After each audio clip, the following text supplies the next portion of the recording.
করার প্রতিবাদে আমরা ঐক্যবদ্ধ। আমরা যে সবসময় সোচ্চার আছি।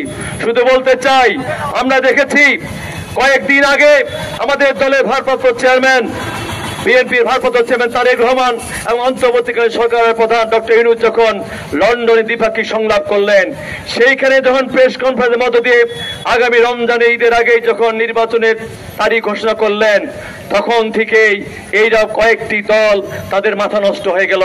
তখন তারা শুরু করলো ষড়যন্ত্র। এমনকি রংপুরে এক সমাবেশে উনি সেই শীর্ষ নেতা বললেন, বাংলাদেশে নাকি নির্বাচনের পরিবেশ নাই।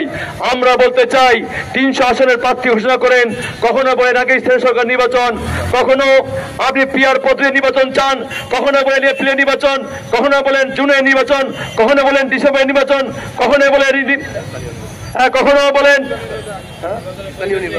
বলছি। এই ধরনের এক এক সময় এক এক কথা বলে। আমরা মনে করছি ওই যে বিগত 90 যে স্বৈরাচার